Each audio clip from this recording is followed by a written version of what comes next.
नमस्ते सभी।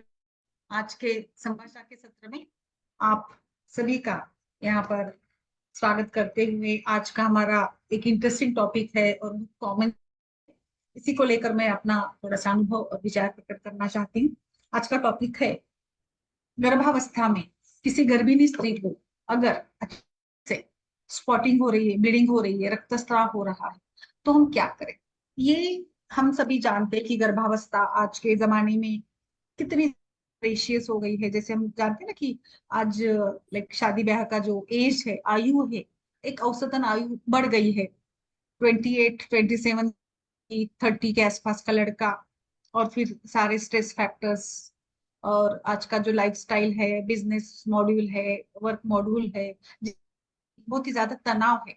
और इस सभी स्थितियों में अगर कोई स्त्री गर्भिणी हो जाती है तो निश्चित रूप से ये परिवार के लिए बहुत ही खुशी का मौका होता है। बट इसमें से ग्रहण लग जाता है जब अचानक से उस गर्भिणी स्त्री को थोड़ा सा स्पॉटिंग के जैसे हो रहा होता है, ब्लीडिंग के जैसे हो रहा है। तो इसमें पास्ट हिस्ट्री देखनी है कि पहले की हिस्ट्री क्या है, यानी सिंपली प्राइमी है या लाइक सेकेंड टाइम प्रेगनेंसी है, सेकेंड ग्रेविडा है, पहले कुछ नॉर्मल बच्चा था, फिर बीच में क्या, मतलब ओवरऑल हिस्ट्री माइंड जरूर करती है। अगर फ्रिक्वेंट एबॉर्शन की, बार बार रिपीटेड एबॉर्शन की हिस्ट्री रही तो यहाँ पे और प्रिकॉशन एक्चुअली हम लोग जब भी कोई प्रेग्नेंट लेडी आती है तो ये हिस्ट्री पूछकर इसको बता देते कि नहीं, आपको ज्यादा ये विचार करने की, मतलब करना या बाकी सभी ख्याल करने की ज्यादा जरूरत है। तो ये आपको सडनली मतलब एक एहसास दिला देगा कि आपको हिस्ट्री लेने से समझ में आएगा कि इसके प्रीवियसली कैसे, कितनी मरीज हुई है, इसको कभी गर्भपात हुआ था क्या। अगर पहले की हिस्ट्री रही होती है तो उसमें हमें और ज्यादा थोड़ा सा फोकस करना पड़ेगा, और पहले कुछ नहीं था या फिर जस्ट है।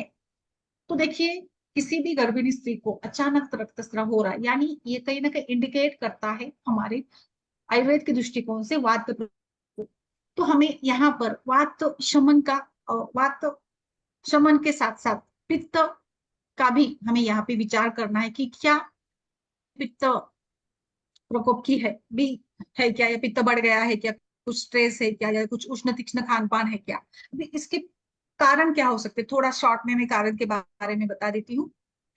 अगर ये लाइक प्रेगनेंसी पहले दिनों में फर्स्ट टाइमिस्टर में ब्लीडिंग हो रही होती है तो हम लोगों को क्या क्या सोचना है। पॉलिप के कारण ऐसे होता है, सर्विकल एरिया में, ग्रीवा में अगर कोई ग्रोथ है अनयूजुअल तो इसके कारण भी ब्लीडिंग होती है।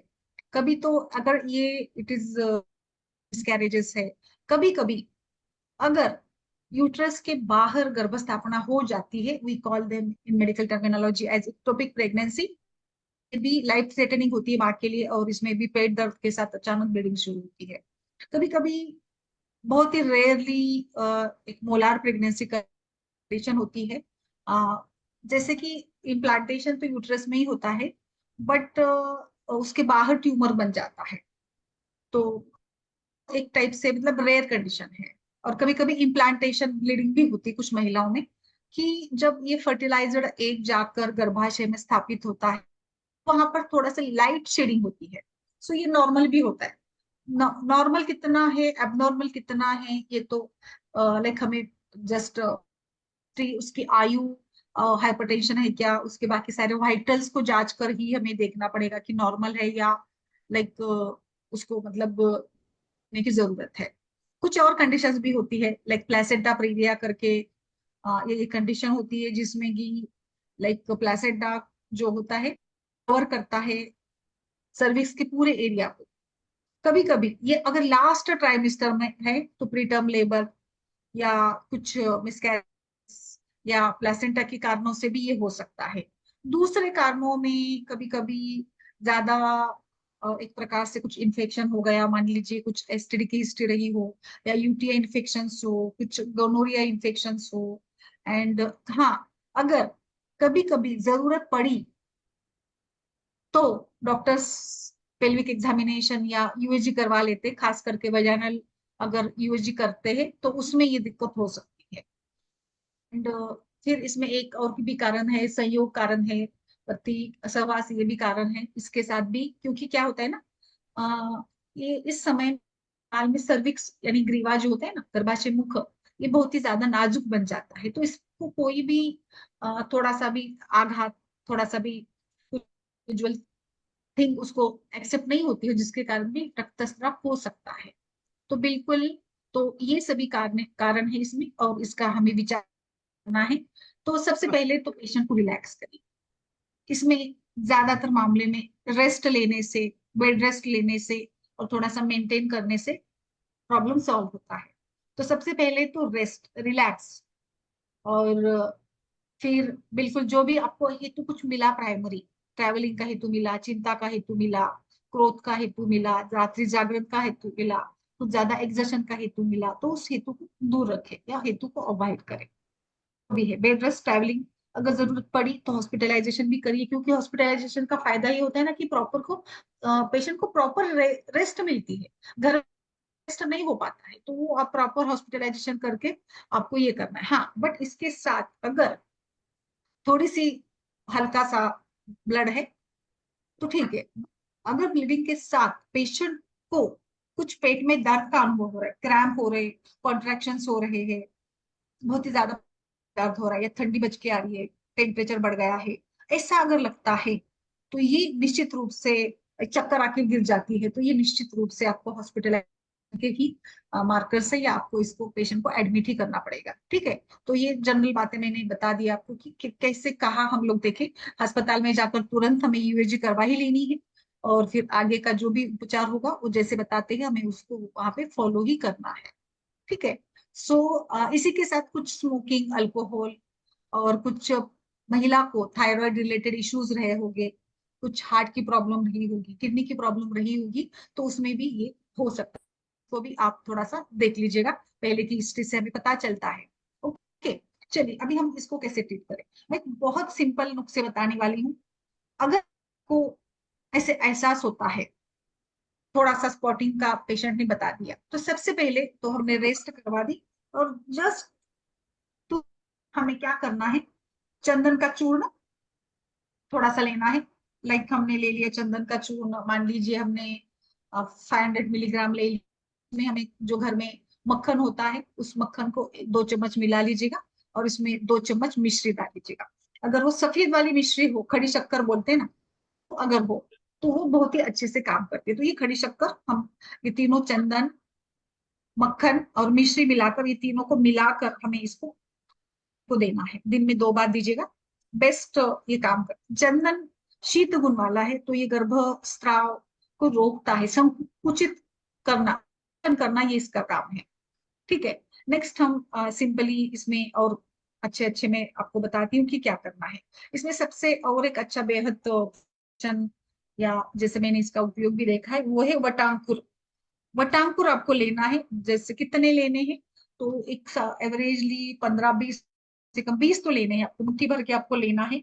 और इसको आप अच्छे से आ, कूट लीजिएगा, इसका चूर्ण करवा लीजिए, या उसको थोड़ा सा मोटा मोटा इसे पीस लीजिएगा। मोटा मोटा पीस कर इसको गाय के जो बनाए हुए दही है, उस गाय के दही के साथ उसको खाने को देना है। बहुत ही सिंपल है। आप इस वटा दूध के साथ भी बनाकर पकाकर भी दे सकते हैं, यानी जैसे हम लोग दूध के साथ उटाकर दूध पीने को देते हैं ना, शिरपा कल्पना से, उसी प्रकार से भी इसको दिया जा सकता है। इस है। नेक्स्ट है दूध, शक्कर और शहद, इन तीनों को अच्छे से मतलब दूध को औटा कर अच्छे से इसको पीने को। एक मैंने देखा था, मतलब मेरे पहचान वाले थे, वो हमेशा से अगर किसी गर्भिणी स्त्री को बहुत ही ज्यादा, वो बताते थे कि जो गेहूं ये होता है ना, आपने शायद देखा होगा, इसके लड्डू बनाते हैं गेहूं के, इसको मतलब गेहूं को भिगो कर रखते हैं और उसका सत्व निकालते हैं, सत्व सत्व बोलते हैं हम। जैसे इसको ये बोलते हैं, मतलब दिवाली या ऐसे त्योहार के समय पे इसके व्यंजन बनाते हैं, आटा या लड्डू बनाते हैं। तो ये सत्व जो होता है, ये गेहूं, क्या बोलते हैं आप इसको, गेहूं के भिगो कर इसका जो बनता है सत्व निकालता है। मंदाकिनी जी, क्या कहा जाता है इसको, बोलिए मैम। मैम सत्वी बोलते हैं, और क्या बोलेंगे, नीचे का वही वो बोलते हैं ना। जैसे आलू आलू वगैरह रखते हैं तो वो एकदम वाइट वाइट में से जमा हो जाता है ना, वो सत्वी होता है, ऐसे गेहूं का हो जाता है हाँ, जमा। ये, तो ये गेहूं का जो सत्व होता है ना, इसी को शक्कर और जीरा के साथ खाने को देना है। इसके ना लड्डू वगैरह बनाते, देखिए लड्डू बहुत अच्छे टेस्टी लगते हैं। सिंपल तरीका है, क्योंकि ऐसे माना मैंने आपको एक ये भी पढ़ा था, एक दो बार मैंने अनुभव भी बताया था कि जब भी कोई जख्म या लाइक मुक्का मार या इंजरी है ना, तब भी गेहूं के आटे को पकाकर उसका लेप लगाया जाता है। तो ऐसे माना जाता है या ऐसे अनुभव भी है कि गेहूं का आटा डो जो बनाकर ऐसे पकाकर उसको लगा देते हैं ना, तो ये संधान कर होता है, ये जख्म को ठीक कर देता है। इसी प्रकार से यहाँ पर ये संधानीय काम करेगा। तो जिस कारणों से भी रक्तस्राव हो रहा है उसके लिए अच्छा माना गया है। तो इस प्रकार से गेहूं का सत्व, शक्कर और जीरा डालकर इसको देना है। दिन में 3 बार दीजिएगा, 7 दिन तक कंटिन्यू दीजिएगा। यस, अच्छा स्टार्च, एक शब्द है मराठी में, वो मुझे याद नहीं आ रहा है, मैं बताती हूँ, मुझे जैसे सूझता है वो, हम इसको ये बोलते हैं उसको, चलिए मैं बताती हूँ। नेक्स्ट है, अभी जो कमल वर्ग के जो सारे द्रव्य है वो भी काफी अच्छा काम करते हैं। कमल लेना है आपको, 200 मिलीग्राम लीजिएगा। नागकेश चूर्ण लेना है, कमल नागकेश चूर्ण, और इसमें देखिए मिश्री का हर जगह पे उपयोग बताया है। तो मिश्री, चीक, अच्छा, हाँ सर वो तो चीक, हाँ नहीं, लड्डू बनाते हैं ना, सोजी बोलते हैं, यस सोजी बोलते हैं हम, सोजी के लड्डू बनाते हैं, गेहूं के सोजी, वो सॉफ्ट बनते हैं ना, तो उसका आप रोटी भी बना सकते हैं, लड्डू ज्यादा चलते हैं वैसे। चीक तो हाँ, चीक तो चीक से हम जैसे ये बनाते हैं, गेहूं को भी चीक निकाल कर उसका वो पापड़ के जैसे बनाते हैं, कुरड़ी बोलते हैं मराठी में, वो बनाते हैं। बट मतलब वही है कि गेहूं का आटा संधानिए। आप थोड़ा इस गेहूं का विचार करिएगा। मैंने, हम जो सारी परिचर्या गर्भिणी है या हमारे डेली डाइट में भी गेहूं खाते हैं हम लोग, गेहूं की रोटी चलती है। भारत भर में गेहूं की रोटी ज्यादा खाई जाती है।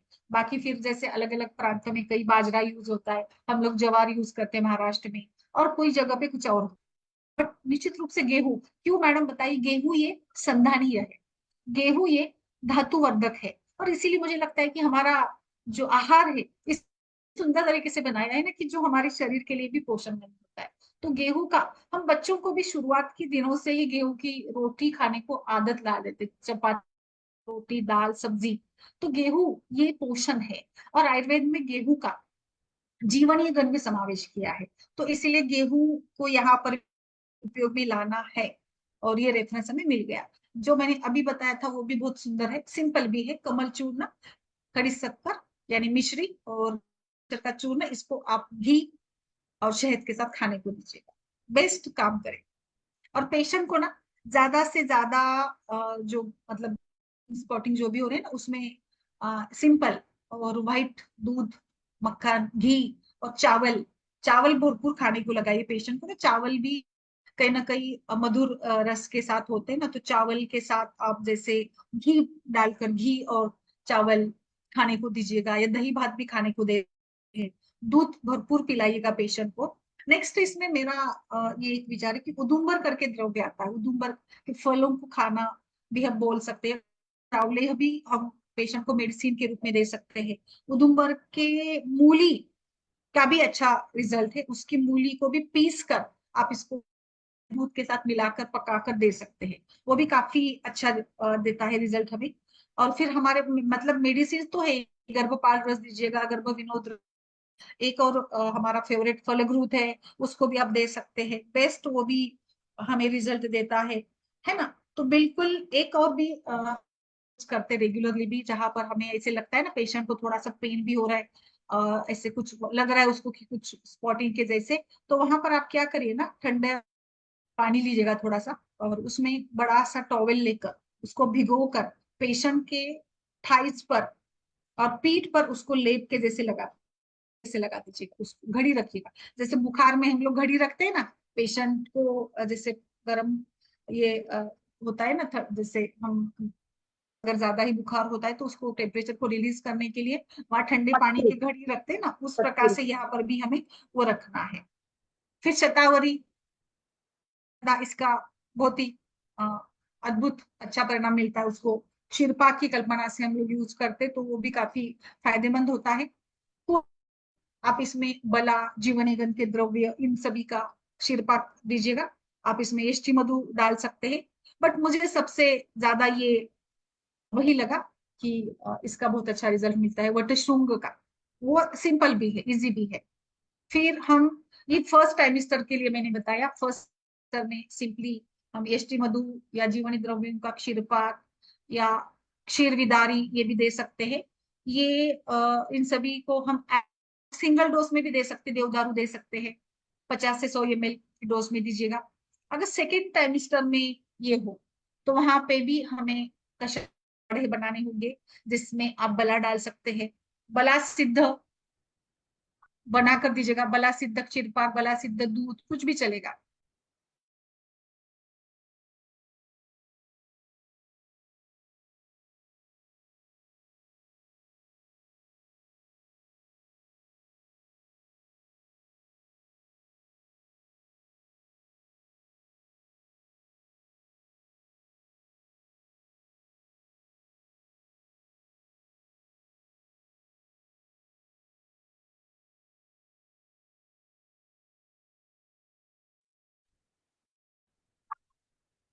तो इस प्रकार से सेकेंड महीने में मैं बता रही थी, क्षीर आपको क्षीरपा कल्पना से बनाना है या काढ़ा बना सकते हैं, उपयोग कर सकते हैं, शतावरी भी डाल सकते हैं। तीसरे महीने में भी क्षीर विदारी, तो तीनों महीनों में या तीनों टाइमिस्टर में चलेगी, इसका कोई प्रॉब्लम ही नहीं है। फलगुत आप कर सकते हैं। थर्ड टाइमिस्टर में सारीवाद्यासो दे सकते हैं, सारीवा कमल चूर्ण ये शहद के साथ या घी के साथ मिलाकर दीजिएगा, बहुत अच्छा काम करेगा ये भी। फिर इसमें हमें सारीवा के साथ लाइक रासना और यष्टि मधु डालकर या धनिया मुस्ता डालकर ऐसे भी चलता है, भी बहुत अच्छे से रिजल्ट देता है। फिर और भी हमें ब्रुहति है हमारे पास, कंटकारी का भी चूर्ण आप इसके साथ दूध के साथ पीने को दे सकते हैं। गाय की आप एज अनुपान के रूप में यूज करिएगा, वो भी सुंदर काम करता है। कंटकारी, काश्मीरी ये भी द्रव्य अच्छे से काम करते हैं। फिर हमारे पास गोक्षुर भी यूज करते हैं ना गर्भिणी परिचर्या में, तो गोक्षुर, यष्टि मधु और बला, इन तीनों का काढ़ा या दूध के साथ उबाल कर इसको भी पिलाया जा सकता है। बिल्कुल। एक और आप बना सकते हैं ना, जो घर में ये होता है ना, रेजिन्स होते हैं, मुनक्के होते हैं, तो उन मुनक्कों का पानी भिगोकर उसको या काढ़े से पकाकर ये आप ना उसको डेली दीजिएगा, ठंडे पानी के साथ मुनक्का भिगोकर दिन में 2 बार खिलाइए, मुनक्के भरपूर खिलाइए। इसमें इवन द्राक्ष अच्छा रिजल्ट होता है, तो बिल्कुल बहुत अच्छा रहेगा। आंवले का मुरब्बा खिलाइए, गुलकंद खिलाइए, तो सारे यहाँ पे हमारी जो चिकित्सा का बेस होगा वो है शीत और शीत वीर्य मधुर विपाक वाले द्रव्यों का बेस्ट है। एक मेरा इसमें हमेशा से अनुभव ये भी रहा है कि हम थोड़े से जो कषाय गुण वाले और शीत गुण वाले स्तंभक द्रव्य है, लाइक आप यूज कर सकते, लोध्र का यूज कर सकते। फिर आपके पास धातकी है, लोध्र, और इसमें जरूर ऐड करें लज्जालू। इन तीनों को अच्छे से चूर्ण इक्वल क्वांटिटी में ले लीजिएगा एंड इसका काढ़ा बनाइए। आपको आधा बचाकर या लाइक 1/4 बचाकर एंड फिर दीजिएगा इसको ना, बहुत अच्छा रिजल्ट मिलेगा। लज्जालू चूर्ण, धातकी, बेस्ट ये कॉम्बिनेशन है। ऐसे बहुत सारे कॉम्बिनेशन हम बना सकते हैं, बट मेरा आज का ये था कि हम सिंपल जो घरेलू वो सारे हम लोग इसमें यूज करें। फिर दूर्वा घृत है बहुत, वो भी अच्छा चलता है, बहुत लोग यूज करते हैं दूर्वा चूर्ण, बला, लज्जालू, सिंगल ड्रग भी यूज करके देखिए। फिर हमारे पास फॉर्मुलेशन की तो कोई कमी है ही नहीं, हम सारे पित्त शामक द्रव्य दे सकते हैं। मुक्ता भस्म, प्रवाल भस्म, गर्भपाल रस, पत्रांग, अशोकारिष्ट, जो प्रवाल पंचामृत है, सब कुछ यहाँ पे चलेगा। गर्भ चिंतामणि, गर्भ विनोद रस, सब कुछ जो भी सारे हमारे फेवरेट मेडिसिन से, उन सभी का भी यहाँ पर हम लोग बहुत अच्छी तरीके से उपयोग कर सकते हैं। बट मेरा ये मानना था कि ब्लीडिंग क्यों हुई है, इसके ऊपर थोड़ा सा हम देखें कि क्यों हो रहा है, उस हेतु को हम अवॉइड करें। जो भी हेतु आपको मिला उस हेतु को अवॉइड करके चले, ज्यादा अच्छा रहेगा। यस मैम बोलिए। ये मैंने थोड़ा बेसिक्स के साथ बता दिया कि कैसे हम लोग विचार कर सकते हैं। बट वटांकुर बेस्ट है मैम, बेस्ट, और दूध के साथ पकाकर। कमल बेस्ट। इसमें कल्याण घृतपान भी करवाइएगा, जो जो भी घृत आपको मिल जाते हैं ना,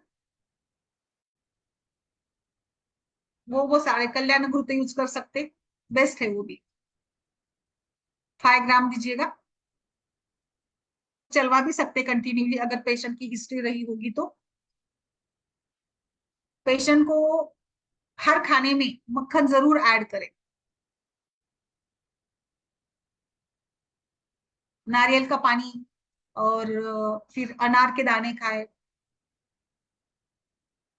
दूध की खीर, चावल की खीर, सब शीत वीर्य वाले हैं और पित्त का शमन करते हैं मंदाकिनी। सो ये एडवाइसेबल है अर्चना जी। बोलिए मैम। कैलाश जी, तरुणा जी, बोलिए आपके क्या अनुभव है, बोलिए प्लीज। मैंने मेरे पास जो भी थे वो सारे बताने का प्रयास किया है आपके लिए, तो हम कुछ बचा कर रखते नहीं, सारा जो भी आता है वो सारा बता ही देते हैं। पित्त पापड़ा भी दे सकते हैं मैम, पित्त पापड़ा।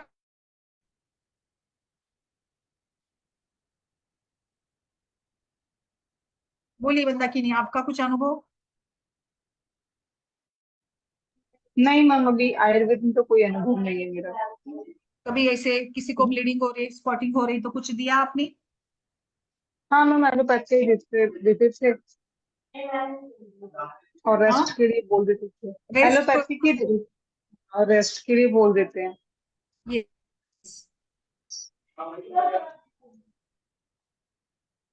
कमल का और कमल वर्गीय द्रव्यों का काफी अच्छा रोल होता है मैम। जी।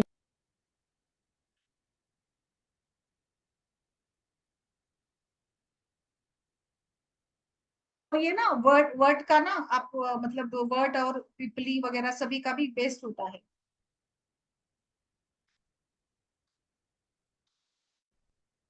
घी शक्कर का बेस्ट होता है, वैसे भी आप पीने को दे सकते हैं।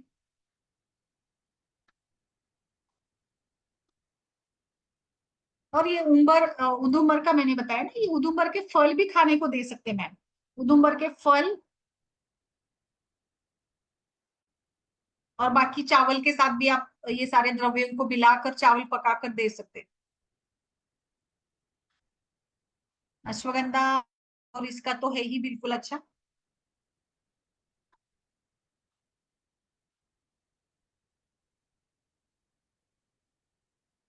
सिंगाड़े वगैरह भी खाने को देते हैं कुछ लोग। लज्जालू का तो है ही of course, Lajjalu is the best one.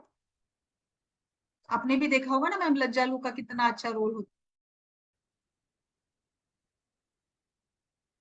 इसमें ना मैम। ये ऐसा जो मतलब ऐसे पेशेंट जो होते हैं, कहीं ना कुछ हेतु जरूर मिलते स्ट्रेस के। मैंने कल ही आपको बताया था ना कि मनोभावों का और इस रक्तस्राव का काफी गहरा रोल है। अगर पेशेंट कोई इसमें है, घर में कुछ हादसा हो गया, कुछ अनबन हो गई, कुछ झगड़ा हो गया, कुछ और भी कारण ऐसे हो गए ना जिसका उसके दिमाग पर काफी जोरदार रहा होगा, तो इसके कारण भी कभी कभी स्पॉटिंग होती है। फिर थोड़ा रिलैक्सेशन, उसको ये करना, काउंसलिंग करना और परिवार वालों को भी बता देना काफी इंपॉर्टेंट होता है ऐसे केसेस में। वासा क्विट का भी यूज कर सकते हैं मैम इसमें। वासा, वासा घी, घृत। वासा का मैम प्रेगनेंसी में नहीं यूज करना है वासा को। अच्छा, केवल वासा का कल्याणक जरा घृत कर सकते कल्याणक गुरुत्व दे सकते, यस, फल कल्याणक, कल्याणक तो देते ही, कोई दिक्कत नहीं कल्याणक के साथ। बट वासा घृत तो एडवाइस नहीं होता है। हैं। और शतावरी में, शतावरी घृत।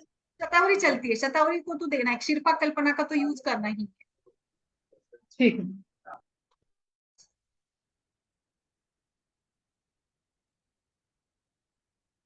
और कुछ केस हो तो बताइए मैम। मुझे याद है मैम ऐसे ना, जैसे लाइक एक पेशेंट्स थोड़े से साइको भी होते हैं ना थोड़े, और प्रिटेंड भी करते हैं। तो मैंने एक केस देखा, मतलब थोड़ा गर्भिणी थी, काफी समय बाद उसको प्रेगनेंसी हुई थी। तो उसको ऐसे था ना कि सब घर वाले मतलब उसकी तरफ ये करे, तो एक दो बार मतलब ऐसे ही उसने ये कर दिया था कि मुझे प्रॉब्लम हो रही है, मुझे थोड़ा सा लग रहा है ब्लीडिंग के जैसे। और फिर चेक करने के बाद तो ऐसा कुछ दिखा, सिंपली उसको रेस्ट वगैरह एडवाइस किया, थोड़ा सा ये डाइट में भी चेंजेस वगैरह करवाए थे, और आराम से मतलब फिर बाद में तो उसको ब्लीडिंग भी नहीं थी। पेशेंट की ब्लीडिंग हो रही करके फिर, या स्पॉटिंग के जैसे लग रहा है करके, फिर एग्जामिनेशन में तो कुछ भी नहीं मिला था, और बाद में भी फिर हुआ ही नहीं उसको, मतलब आई, कुछ मेडिसिन सजेस्ट किए थे ऐसे, शिरपा कैन सारा बेड रेस्ट ये करो वो करो, तो सिंपली फिर वो बाद में आई भी नहीं थी। तो ऐसे भी होता है, कभी कभी पेशेंट ध्यान बटोरने के लिए भी कर देते हैं, थोड़ा ड्रामेबाज भी पेशेंट्स होते हैं कुछ ना। प्राइमरी वाली होती है ऐसी। प्राइमरी वाली होती है, और थोड़ी वाली अगर हो, या घर में थोड़ा उसको मतलब इग्नोर करते हैं ऐसा लगता होगा ना, वो भी कभी कभी ऐसे इग्नोरेंस के कारण भी करते रहते हैं लोग पेशेंट्स। मल्टी वालों में तो फिर एक्सपीरियंस हो जाता है, फिर वो ज्यादा चकचक नहीं करती हैं, बस चल रहा है काम, चल रहा है। मल्टी वालों में भी अगर कैसे ना गैप के बाद प्रेगनेंसी हुई हो, या बीच में गर्भपात की हिस्ट्री रही हो मल्टी में, तो वहां पे थोड़ी संभावना होती है वो करने की उसकी। मैम, एक मेरी पेशेंट थी, वो क्या आज का प्रेगनेंसी ये था आज उसका। डाला है, आपने देखा क्या मैम स्किन का? हाँ मैम, देखा इसका। था जी। हाँ, क्या लगा आपको? मैम, ये तो कल डिस्कस हुआ था, तो सर ने आरोग्य वर्धिनी वगैरह पंचकृत्य गुगलू वगैरह हाँ चलाया वही ही तो। था। हाँ वही तो नारेबाजी आती। यस, फिर भी उनका मतलब गंध। सर का ये था कि पेशेंट अभी आई है कि एलोपैथी ट्रीटमेंट स्टार्ट करे क्या, सूजन बढ़ गई है करके आई है, सर बोल रहे थे। मैम, मेरा एक केस है। हाँ पेशेंट बोलिए। जो है वो प्रेग्नेंट थी। उसका फर्स्ट ट्राइमेस्टर में भी उसका अच्छा सा अल्ट्रासाउंड रहा, कोई प्रॉब्लम नहीं रही। सेकंड ट्राइमेस्टर में उसका अल्ट्रासाउंड ठीक था, लेकिन उस पे अल्ट्रासाउंड वाले ने ऐसे बोल दिया कि थोड़ा सिर बड़ा है, ऐसे करके। तो क्या फिर बोल हमने दिया, उसको क्या हो गया? बच्चे का सिर बड़ा है थोड़ा, अच्छा। हम्म। हाइट के अकॉर्डिंग बच्चे का सिर बड़ा है, तो वो लोग घबरा गए। फिर लेवल 3 करने के लिए भेजा है। तो मैम, अगर ऐसे कंडीशन में कि बच्चे का सिर बड़ा है और अभी लास्ट ट्राइमेस्टर स्टार्ट होने वाला है, तो फिर क्या करेंगे, ऐसे में क्या देंगे? बच्चे का सर बड़ा है तो मैं, एक तो bed rest, exercise, travelling, nothing. और हमारा प्रयास यही रहेगा कि उसका बल अच्छा रहे, क्योंकि बच्चे का है, तो फिर यहाँ पे धोखा ये हो सकता है ना कि प्री मैच्योर लेबर, उसको अगर वो बियर नहीं कर पाती है, उसके वजन को बियर नहीं कर पाती है, बच्चे के सर के कारण गर्भाशय पर दबाव आता है, तो मतलब अर्ली लेबर के चांसेस होते हैं, लाइक 8वें महीने में पेन स्टार्ट हो, 9वें महीने में ही स्टार्ट। तो हमें उसको ना पूरे 2 महीने जितने भी बचाए ना टाइम पीरियड, उसमें उसको रेस्ट करवा कर उसको प्रॉपरली प्लान करके ही आप सीजर करवा सकते हैं। नॉर्मल डिलीवरी का थोड़ा सा कम चांसेस होगा इसमें। अभी के लिए गर्भ को पालन करें, अच्छा। मेंटेन रखें, कि अभी तो सिर मैम, बड़ा है बच्चे तो बड़ा उसको कुछ होना नहीं कर अचानक सकते। से सिर बड़ा हो जाता है, मतलब हाँ दो ट्राइमेस्टर अचानक से सिर कैसे बड़ा हो जाता है? दो ट्राइमेस्टर में तो ठीक ठाक था, अभी लास्ट में मालूम पड़ रहा है कि। नहीं मैम, अचानक से नहीं हुआ होगा ये ना, आप मतलब ये नहीं हुआ होगा, तो फिर उसके बाकी के भी अंग अवयव बड़े होंगे, ऐसा नहीं, फिर उसका वेट भी बढ़ता होगा, ऐसा केवल ये बढ़ेगा ऐसा नहीं होगा, इट्स नॉट पॉसिबल। अच्छा। बाकी भी बड़ा होगा, फिर उसका वजन भी बड़ा होगा।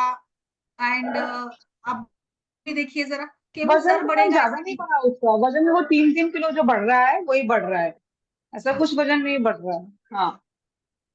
ओके। ओके। तो मैम, इसमें खाने में फिर कुछ ऐसा, मैम ऐसा तो नहीं हाइड्रोसिफेलस वगैरह डेवलप्ड हो गया हो, ऐसा कुछ इंटरनली? ये थोड़ा मॉनिटर कर वगैरह बड़ा है क्या, मॉनिटर करिएगा। हाँ, अभी लेवल 3 के लिए भेजा है, फिट एनोमली के लिए। हाँ अच्छा। तो अगर मॉनिटर इस करना, कंडीशन में, हाँ, तो क्या फिर वो स्वर्ण बसंत मालिनी चलाएंगे? चला सकते मैम, सुवर्णकल पे भी काफी अच्छे रहेंगे इसमें ना। अभी ये इस तो केस में भी दे सकते हैं हमारे गर्भस्राव के भी, आप स्वर्ण मालती वसंत दीजिएगा, उसको कोई दिक्कत नहीं। और बाकी गर्भपाल वगैरह ये जो, मतलब गर्भपात कुछ में इसको ऐसा। चालू मैम, क्षीरपाक चालू करिए, फलरूट का पान हम्म, चालू करिए, क्षीरपाक में आप अश्वगंधा, शतावरी डालिएगा, बला डालिएगा, एंड इष्टि मधु डालिएगा, 4 द्रव्य बहुत अच्छे हैं। फिर हम्म। फलरूट का पान, गोपाल, मैम, और या गोक्षरू फिर आप, डाल डाल सकते हैं खीर पाक में? हाँ क्या, जैसे गोक्षरू, गोक्षरू खीर पाक में गोक्षुर भी डाल सकते, गोक्षरू। गोक्षुर भी डाल। हाँ, ऐसे बट अभी हाइड्रोसिफेलस तो। हाँ मतलब आप गोक्षुर ये डाले तो लाइक आगे अगर इस वजन के कारण उसको बीपी वगैरह बढ़ना, वो हाइड होगा इससे, तो वो दे सकते हैं, कोई दिक्कत नहीं है। जी। ठीक है मैम, वो आएगा, बता रहा था कि कल आएगा रिपोर्ट लेकर के Yes. ट्विटर लाने वालू का, तो मैं फिर डिस्कस करती हूँ बात। ठीक है। और बताइए। नहीं मैम, बस इतना ही है अभी तो। ओके, नरेश जी आपका कुछ।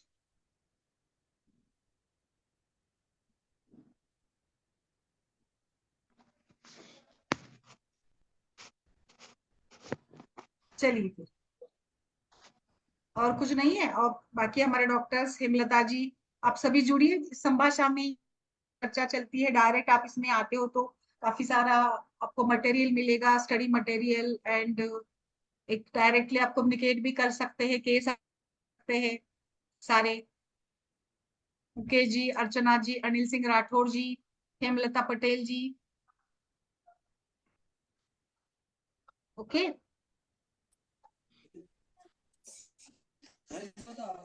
गीत है टिमी कहीं उधर रख दे।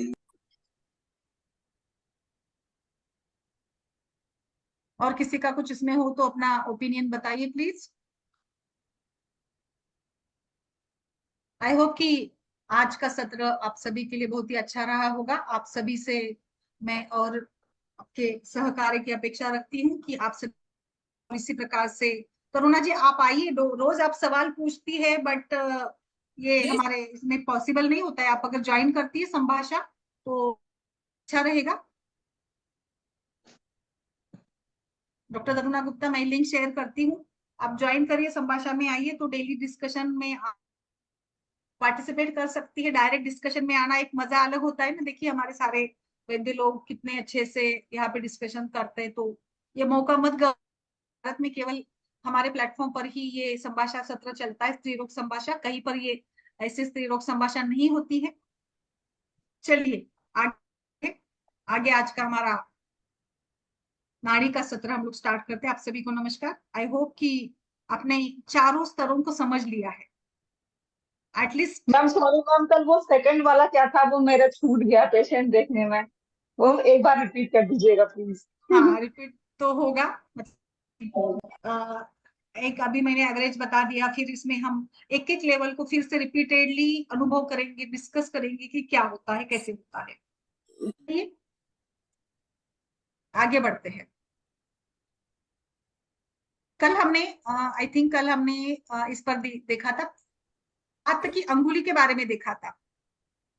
वात अंगुली में किस प्रकार से इंडेक्स फिंगर के सबदोषा लेवल पर चल रहे हैं हम लोग अभी, चौथा ये सबदोषा लेयर। एंड इसमें हमने देखा था किस प्रकार से अंगुली में, एक ही अंगुली में किस प्रकार से पांचों दोषों की कल्पना। ये हमारा चौथा लेयर है, सबदोषा लेयर। इसमें मैंने अभी आपको ये बताया था इस प्रकार से प्राण उदान समान अपान, ये लेवल पर हम थे। Is it correct? है। यस तो ये मैम। आपने अनुभव किया आपने किसी में, मैडम मैम प्रेमलता मैंने जी? कल एक पेशेंट देखा नहीं था मैडम, ना। टाइम ही नहीं मिला मैम आज। अच्छा। मैंने कल एक पेशेंट देखी थी, उसपे ना हाँ, प्राण उदान समान, बस व्यान को छोड़ करके सब पर था। अच्छा। ऐसा होता है क्या मैम कि सब पर एक हाँ साथ होता हो? हो सकता है मैम, क्यों नहीं काफी होगा? बुजुर्ग हो जाती है। क्यों नहीं होगा, हो सकता है, बिल्कुल हो सकता है। देखिए ना, ठीक। आपको जो भी, देखिए आपको जिस स्थान पर भी लग रहा है ना, उस स्थान से हमें, मैं इसको थोड़ा एक मिनट में रिकॉर्डिंग स्टार्ट कर देती हूँ।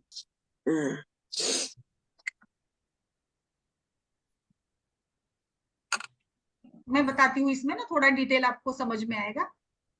हाँ, तो देखिए मैम, इसमें ना हम अभी जैसे अब एक रिवीजन के रूप में होगा ये कि प्राण वायु ये हमारे लिए एक वाइटल फोर्स का काम करता है। अगर को आपके तर्जनी के अंगुष्ठ साइड में, अगर इस पॉइंट पर जैसे आपने डिवाइड कर लिया, उस पॉइंट पर आपको ये लग रहा है प्राण वायु का स्पर्श लग रहा है, या प्राण वायु आपको प्रतीत हो रहा है, तो कहीं ना कहीं प्राण वायु की विकृति इसमें हो सकती है। अभी विकृति कैसी होनी है ये मैं आपको फर्स्ट लेवल के साथ जोड़कर बताने वाली हूँ। उदान वायु हमारे भाषण, ऊर्जा, बल, पुरस्थानम उदानस्य मतलब बल देने का, बोलने का जो क्षमता है वो उदान के कारण है। समान वायु भी हमारे आंतड़ों में रहता है, हमारे आमाशय में रहता है, पक्वाशय में रहता है और पचन के लिए मदद करता है। अपान वायु ये हमारे शरीर से मल निकालने का काम करता है। तो अगर आप अपान आपको यहाँ पे स्पंदन महसूस हो रहे तो कहीं ना कहीं कॉन्स्टिपेशन, डायरिया, मेंस्ट्रुअल प्रॉब्लम महिलाओं में, लो बैक पेन, डिस्मेनोरिया या स्टिल बर्थ या कुछ डिसफंक्शन, ये यहाँ पर संभावना बढ़ जाती है। ज्ञान वायु जो कि और उसी के साथ आगे सभी प्रकार के रक्त संवहन के लिए रिस्पॉन्सिबल होता है। तो इसमें हम हृदय की विकृतियों को जान सकते हैं। तो ये रहा हमारा, आज हमने एक रिवीजन लिया। अभी मैं डायग्नोसिस इसका आपको लास्ट में बताने वाली हूँ। थोड़ा आगे बढ़ते हैं, आगे मैं आपको पढ़ाती हूँ कि इसमें अभी पित्त के स्थानों को पढ़ते, पित्त की अंगुली यानी मध्यमा पर किस प्रकार से हमें फीलिंग आएगी, मध्यमा पर हमें यहाँ पे अनुभव करना है अंगुली का। अंगुली में हमें अनुभव करना है दोषों का। सो देखिए इसको हम लोग डिवाइड कर रहे हैं।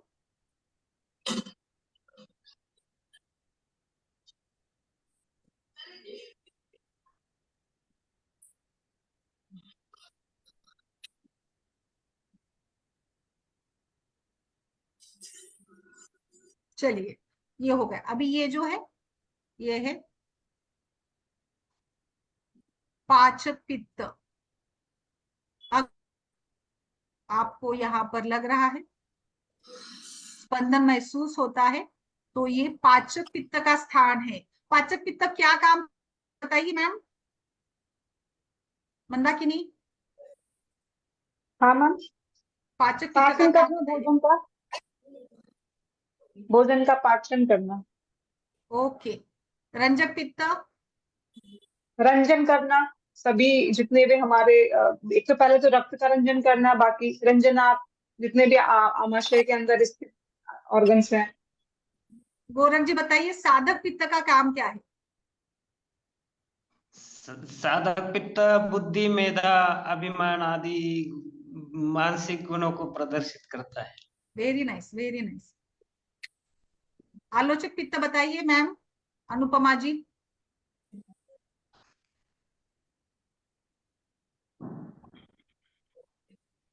आलोचक पित्त का बताइए।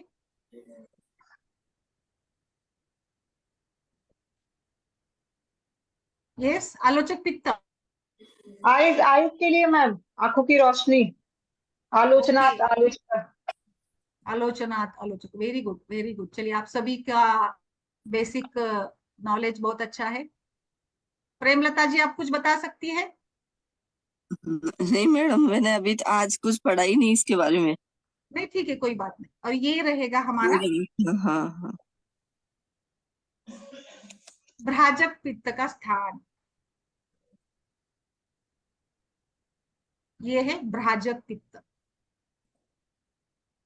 सो ये आ गई हमारी मध्यमा। देखिए मध्यमा पर इस प्रकार से डिवाइड करके पाचक, रंजक, साधक, आलोचक और भ्राजक पित्त का हमें ज्ञान होता है। इसको अभी जैसे आपने बताया, मंदाकिनी ने बताया कि पाचक पित्त, सो पाचक पित्त ये पचन से रिलेटेड है। अगर आपको यहाँ पे स्पाइक महसूस हो रहा है तो कहीं ना अल्सर, इंडाइजेशन, एसिडिटी और छाती में जलन जो आमतौर पर पित्त के लक्षण है, इसका अनुमान किया जा सकता है। रंजक पित्त, एक्चुअली रंजक पित्त रंजन का काम करता है, जिसकी कल्पना हम जैसे हमारे शरीर का रंग गुलाबी है क्योंकि हमारे शरीर हेमोग्लोबिन है, तो ये कलरिंग एजेंट के रूप में काम करता है रस से रक्त धातु बनाने के लिए। तो ये रंजक पित्त अगर विकृत हो जाएगा तो आप सिंपली देखिए ना कि शरीर का बिगड़ जाएगा, वर्ण बिगड़ जाएगा। कौन से कंडीशन में वर्ण बिगड़ता है अनिल जी, राकेश जी, तरुणा जी बताइए कौन से कंडीशन। नरेश जी, शरीर रंगों में परिवर्तन कौन से व्याधियों में होता है। बेटे देखो, कामला में होता है, में होता है, कुष्ठ में होता है, त्वक विकार, leucoderma, leucoderma, anaemia, jaundice, blood disorder, diseases उसमें होगा। ठीक यस है, मैम, यस। जॉइंटिस में होगा ना मैडम? यस। अब जॉइंटिस आगे में का, होगा ना? यस जॉन्डिस में होगा मैम, बिल्कुल करेक्ट। आगे का साधक पित्त है जो कि हृदय में रहता है, और बुद्धि अभिप्रेतार्थ साधनात् साधक महा। बट मुझे लगता है कि साधक पित्त ना, जैसे पित्त की उष्णता है, तो साधक पित्त हमें एक प्रकार से ओजस्वी बनाता है, तेजस्वी बनाता है, हमारे अंदर की डेयरिंग, हमारा साहस, करेज, सेल्फ एस्टीम, ईगो, इन सभी से साधक पित्त जुड़ा है। तो साधक पित्त की विकृति में कहीं ना कहीं इमोशनल डिस्टर्बेंसेस होंगे या हृदय की विकृति हो सकती है। और अगर आपको चारों जगह पर ये स्पंदन महसूस हो, तो ये हमारा अगला जो है, if it is felt more than one part, that is यहाँ पे भ्राजक पित्त की विकृति है। एंड भ्राजक पित्त, भ्राजन यानी त्वचा के अंदर है, तो त्वचा की विकृतियां लाइक सूजन आना, फोड़े आना, रैश आना, ये हमारे लिए निदर्शक बन जाते हैं। तो इस प्रकार से ये हमने देखा मध्यमा पर किस प्रकार से ये 5 पित्त के प्रकारों की कल्पना की है। Is it clear? मैम आलोचक छूट गया, आलोचक वाला। आलोचक आलोचक छूट मैम, गया? हाँ। अच्छा अच्छा, आँख। ठीक है। यस, आलोचक, ओके ओके, बताती हूँ। आलोचक पित्त का काम क्या है? आलोचक चक्षुरेंद्रिय में स्थित होता है विजुअल परसेप्शन के लिए। तो यहाँ पे विजुअल प्रॉब्लम्स होगी, रेड आईज होगी, या कुछ आई की डिसीजेस भी हो सकते हैं आलोचक पित्त की विकृतियों में। ओके, तो ये हो मैम गए एक हमारा, डाउट है हमने, मैम। मैम एक डाउट है, बोलिए। क्या बोलिए। वृद्धावस्था में जैसे कि विजुअल डिस्टरबेंस होती है, या फिर अगर हम साधक पित्त की बात करें तो वहां पे उनकी मेमोरी लॉस होती है, तो क्या इन दोनों में स्पंदन ऐसा मिलेगा, या केवल कैसे, मतलब हम इसको समझेंगे कि ऐसा है, हो सकता है क्या, क्या हमें इसमें मिलेगा? कैसे कैसे कैसे कैसे कैसे, क्योंकि एक बार एक फिर से रिपीट। वृद्धावस्था में ये तो नॉर्मल है, विजुअल प्रॉब्लम, साधक साधक की कि हम मेंटली हाँ, डिस्टर्ब हो जाते हैं, याद नहीं रहता है कुछ, तो इसमें हम्म। इसमें हम स्पंदन महसूस करेंगे या फिर ये कुछ अलग ही रहेगा? कैसे हम डिफरेंशिएट करेंगे कि ये वृद्धावस्था में ये प्रॉब्लम के साथ में आए हैं? क्योंकि यंग में तो मालूम पड़ जाएगा कि चलो इसमें पल्सेशन आ रहा है, लेकिन वृद्धावस्था में हम हाँ, कैसे समझेंगे? ये मेरा था। बोलिए, बोलिए गोरख सर, उसका उत्तर दीजिए। मैंने समझे। गोरख जी, अच्छा मैम देखिए, वृद्धावस्था में जो प्रॉब्लम्स है ये वात की वृद्धि के कारण है, तो वहां पे ये थोड़ा सा परिणाम होना ही है। अगर इसी वृद्धावस्था में आपको नाड़ी उल्टा, मुझे मेरा ये सुझाव रहेगा कि आपको वहां पे देखना है कि सच में ये आलोचक पित्त की जगह पर नाड़ी हमें मिलती है क्या, वो आपको देखना पड़ेगा। और ये ना बट नेचुरल है, तो वो चीजें तो होनी ही है। तो मुझे, मेरा अनुमान ये है, मेरा इसमें नॉलेज ये बनता है कि आपको वहां पर इस आलोचक पित्त के स्थान पर नाड़ी लगनी चाहिए।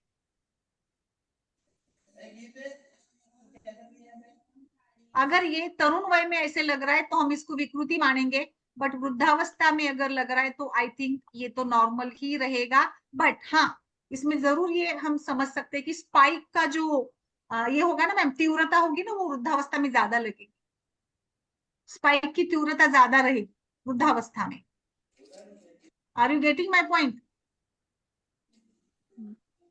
Yes ma'am. स्पाइक की तीव्रता उसमें ज्यादा रहेगी वृद्धावस्था